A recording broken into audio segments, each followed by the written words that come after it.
Hello and welcome to another episode by CDBTC. Today is April 8th, 2021.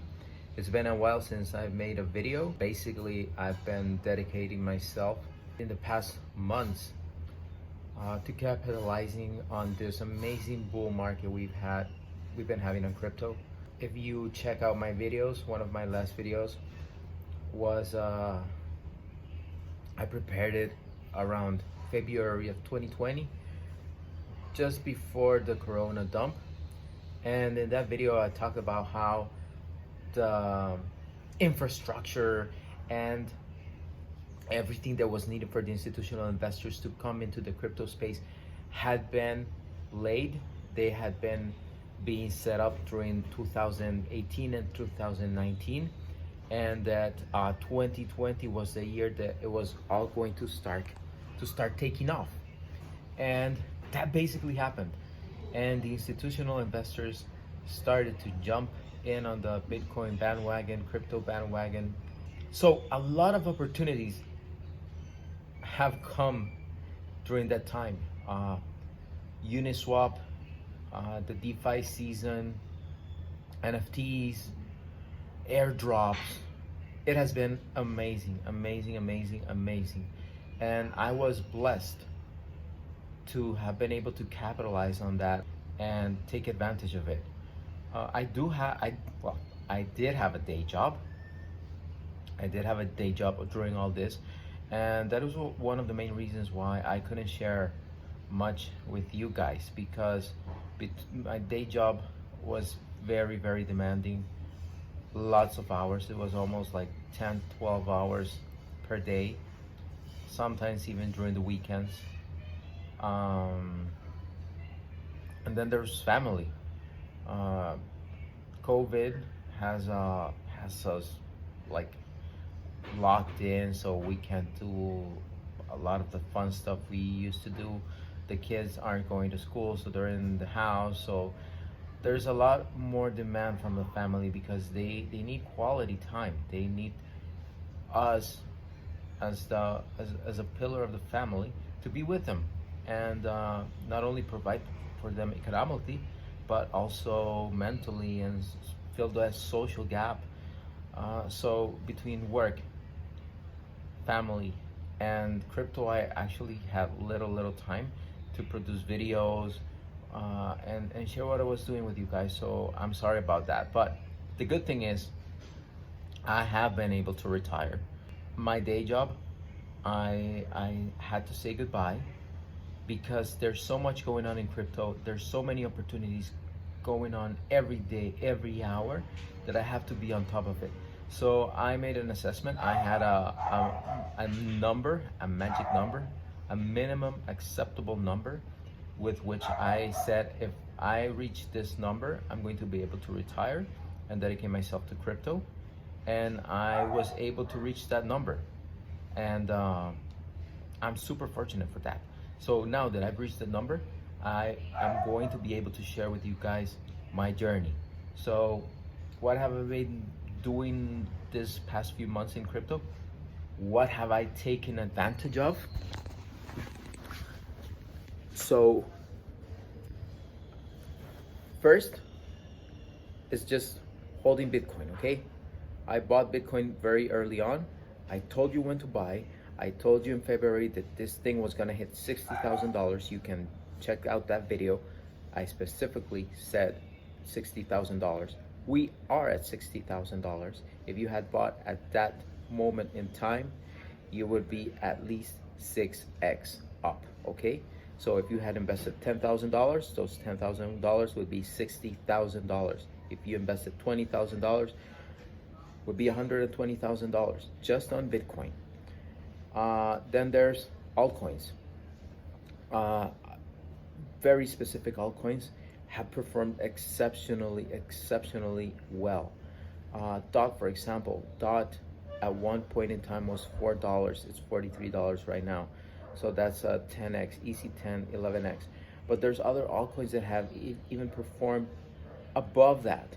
So altcoins with lower market caps, which are more risky, but when they do move, they move fast. So there's a lot of examples like VRA, uh, Phantom, so many altcoins that have done impressive. And I was able to capture the moves of some of those. I will be able to share with you guys what I'm seeing now because there's time. I have more time. So I'm on Twitter. So I'm gonna be sharing those things on Twitter, which are more time sensitive. You know that YouTube isn't like such an easy platform to produce and roll out videos, but I'm gonna do that. Then there's airdrops. Airdrops have been impressive, just impressive. During the DeFi season, in Uniswap season in June through September last year, I told my close friends, the ones that I actually speak to in real life, not video, I was telling them, use Uniswap, do a transaction, and they were asking like, why should we use it? And I told them that's the future. Decentralized exchanges are the future. If they had used the platform, they would have received the Uniswap airdrop. 1inch also did an airdrop, and it was amazing. There was a meme airdrop. That airdrop was worth $700,000 at one point. I missed it because I was at work. And I couldn't fill out the form. It was free money. And that's one of the reasons why I had to retire, because I couldn't keep on missing these things. But there's so many airdrops I've received. Treatsuki, Small, look those up. They did great at one point. But there's more airdrops that have come around, like Cope. I missed that one because I was at work, and it's been doing great. So airdrops are a way to make money. You just have to be there. Yield farming is amazing. It's like a peek into the future of what we're gonna have in terms of financial opportunities for the next bear market.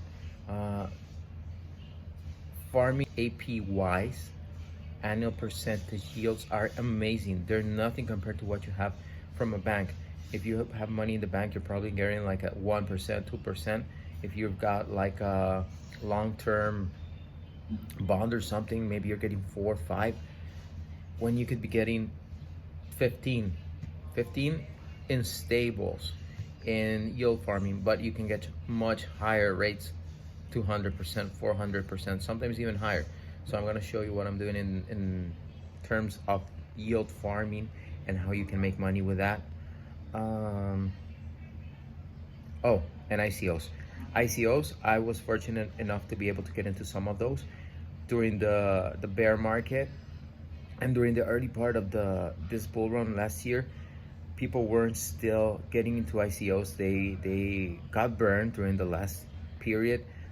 So initially, the projects raising funds, they didn't have an easy time. So I was able to get into some like Scale, GRT.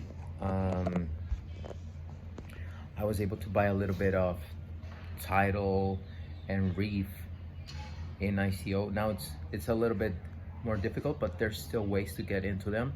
If you have money, you can still get into those by buying launch pads. So we're gonna talk about a little bit about the launch pads, and if you're interested in those. But there are so many opportunities, and every day something new is coming in. Oh, the NFTs, I almost forgot about those. Those are super interesting. I also had the opportunity to play in those.